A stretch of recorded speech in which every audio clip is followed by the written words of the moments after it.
Hello, আসসালামু আলাইকুম। আজকে আপনাদের সাথে আমরা আমার সন্তানের স্টাডি পার্টের আরেকটা কর্নার নিয়ে আলোচনা করছি।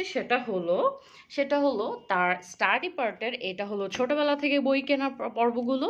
সেই সাথে আমরা কিন্তু আলোচনা করছি এই যে এখানে বিভিন্ন গল্পের বই রয়েছে এবং ইংলিশ বই রয়েছে। সন্তানকে ছোটবেলা থেকে ইংলিশে কিভাবে আপনি অভ্যস্ত করবেন? সে কি অনেক কিছু শিখে ফেলবে? না, সে গল্পে গল্পে ব্যবহার করতে করতে চর্চা করতে করতে আপনার সন্তান কিন্তু প্রত্যেকটা পাঠের সাথে অভ্যস্ত হবে। শিখিয়ে নয়, ব্যবহার করতে করতে সে শিখবে। যেমন সন্তানের প্রথম বই হলো যে গল্পের বই, কিন্তু প্রচুর গল্পের বই কিনি। যেমন এখানে গল্পগুলো প্রায় আমার হয়ে গেছে, ওগুলো সে একটা সন্তান রিডিং করতে পারবে না, বা বই যে গল্পটা আমাদের পড়তে হলে আমাদেরকে বর্ণমালা জানতে হবে। এবং সেই গল্পগুলো যদি আপনি মজা দিয়ে পড়াতে পারেন এবং সেই সাথে আপনি যদি বর্ণমালা শেখান, ব্যঞ্জনবর্ণ স্বরবর্ণ শিখিয়ে শব্দ গঠন থেকে বাক্য গঠন, যে তাড়াতাড়ি আমরা বইগুলো পড়তে পারবো।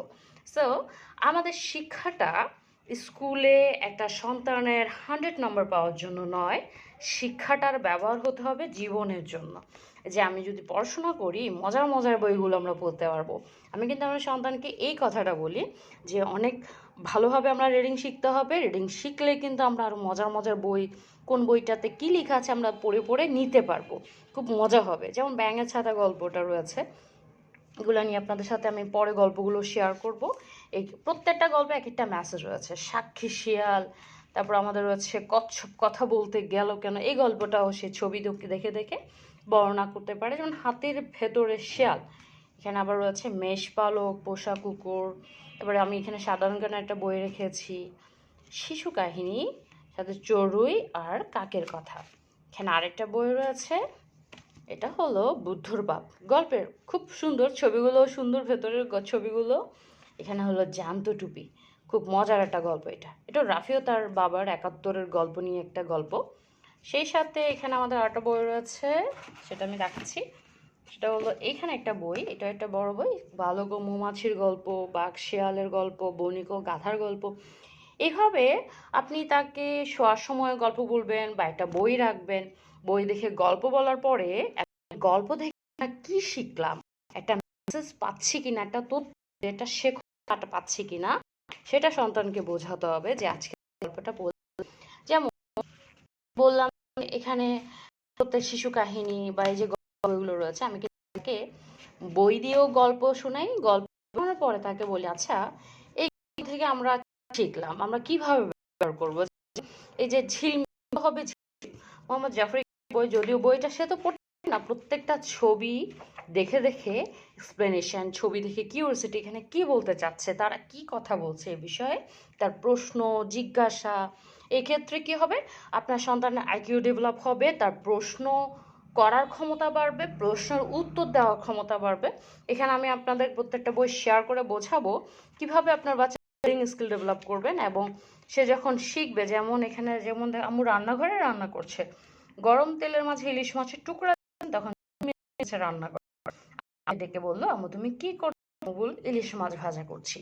আপনি পড়ানোর সময় এভাবে যদি প্রশ্ন যে কি বলছে, আম্মু ইলিশ মাছ রান্না করেছে, দেখি বলো তো আম্মু কি বলেছে। আম্মু বলছে আমি ইলিশ মাছ ভাজা করছি। ঝিলমিল এসে আম্মুকে কি বললো, দেখি বলো। এবার সে বলবে, ও বলেছে তুমি কি করছো আম্মু। এইভাবে তার প্রশ্ন উত্তরের এক কথায় উত্তর দেওয়া, গল্প বলে গল্প থেকে একটা প্রশ্ন নির্বাচন করে এর আনসারটা ক্রিয়েট করা। এই ক্ষেত্রে আপনার বাচ্চা সন্তান যখন ক্লাস 1, 2 বা 3 বা 4 উঠবে, উপরের ক্লাসে যখন উঠবে, একটা গল্প থেকে প্রশ্নের উত্তর আসলে সহজে সে প্রশ্নটা আনসার করতে পারবে। মুখস্থ করার তো প্রশ্নই আসে না, গল্প থেকে সে উত্তরটা খুঁজে নিয়ে নিজে তৈরি করতে পারবে। এটা হলো একটা সৃজনশীলতা। তাহলে ছোটবেলা থেকে বই পড়ার অনেক উপকারিতা রয়েছে। যেমন এই গল্পটা খুবই মজার একটা বই, বড় হবে ঝিলমিল, খুবই তথ্যবহুল। এই বইটা পড়ার পরে সে একটা তথ্য পেয়েছে, এটা আমি পরে শেয়ার করব। আর যারা যারা জানতে চান অবশ্যই কমেন্ট করবেন বা টেক্সট করবেন।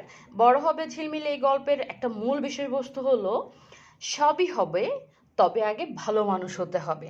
ভালো মানুষ হবে, তারপর অন্যান্য পেশা নির্ধারণ হবে, কিন্তু সব কিছু হওয়ার আগে হতে চাই ভালো মানুষ হওয়া। এখানে আরেকটা পার্ট যেটা দেখাচ্ছি, ছোটদের আদব সিরিজ, খুবই চমৎকার একটা সিরিজ। এটা আমি আরও সিরিজ নিব। মোটামুটি আমার এই গল্পগুলো পড়ানো শেষ, কোন গল্পে কোন পার্টে কি আছে সে মোটামুটি জানে। এটা নিয়ে পরে কথা বলবো। এটা হলো আমাদের আদব সিরিজ রেখেছি, সাথে এই ইংলিশের একটা সেট রেখেছি, যেমন পেপার অ্যাট দ্য টেবল, চমৎকার ইংলিশ শেখানো বা শোনানোর একটা বই। পেপার অ্যাট দ্য টেবল একটা one kind of courtesy or manners book, এবং সে শিখতেও পারবে। এখানে তথ্য রয়েছে, একটু সহজে ইংলিশ শিখতে পারবে। আপনাদের সাথে পরে শেয়ার করবো এই বিষয়টা।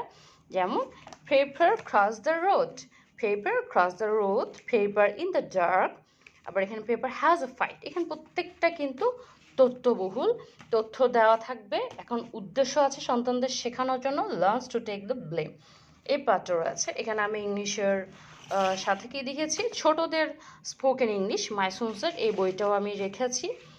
চেষ্টা করা যে খুব শিখে মুখস্থ করে করে ফেলবো, চাপে ফেলবো এমন না, গল্পে গল্পে মজায় মজায় শেখানো হবে। এটা one kind of parts of story parts of Nihal's study corner. এখানে আমাদের এই স্টাডি কর্নার মধ্যে এটা হলো আমাদের গল্পের সেকশন, আর এটা হলো আমাদের ছোটোবেলা থেকে বই কিনেছি এবং পড়ছি সেটার সেকশন। এটা হলো আমাদের নেহালের স্কুলের সেকশন।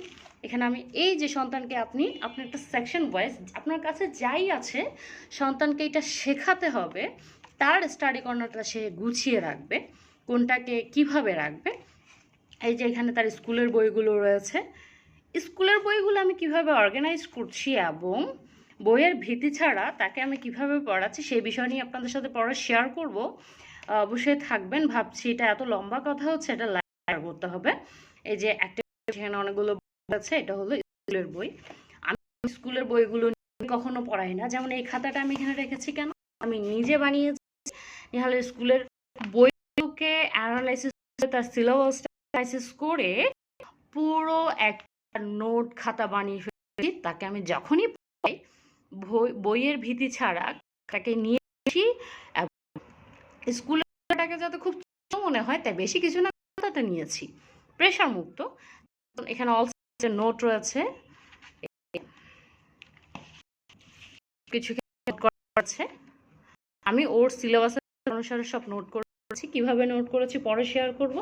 এখানে তারগুলো রয়েছে, আর নিচে ক্রাফটিং পার্ট, বিভিন্ন রঙিন ক্রাফটিং পার্ট, তার কাগজপত্র টুকিটাকি যাই হোক সে নিচে রাখে। It's one kind of portion of study corners of Nihal. আপনাদের সাথে শেয়ার করলাম, অবশ্যই জানাবেন কেমন লাগছে, আর অবশ্যই তথ্যটা নেবেন। সব কিছু বলার অর্থ হলো আমার সন্তানের বয়স এখন 6 বছর রানিং চলছে, আমি কিন্তু ছোট থেকে তাকে বই দিচ্ছি। আপনাদেরকে রিকোয়েস্ট করব সন্তানকে ক্ষতির দিকে ঠেলে দিবেন না।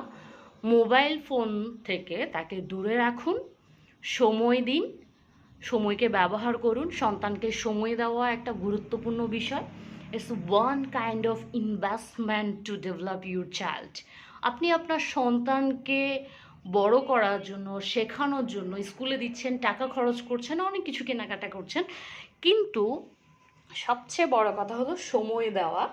এটা একটা ইনভেস্টমেন্ট। আপনি যখন একটা বাড়ি করছেন, বাড়িটা করার প্রথম ভিত্তিতে কিন্তু আপনি খুবই যত্ন নিয়ে করছেন, আপনি ওখানে দাঁড়িয়ে থাকছেন, সকল কাজ ফেলে হলো আপনি আপনার বাড়ির ভিত্তি প্রস্তর করার সময় ওখানে দাঁড়িয়ে থাকেন। কেন? আপনার স্বপ্নের বাড়ি যাতে কোনো ত্রুটিপূর্ণ না হয়। ঠিক আপনার সন্তানটাও আপনার একটা স্বপ্নের বাড়ির চেয়েও বড় কিছু, তাই যত্ন নিন তার রুট লেভেল থেকে।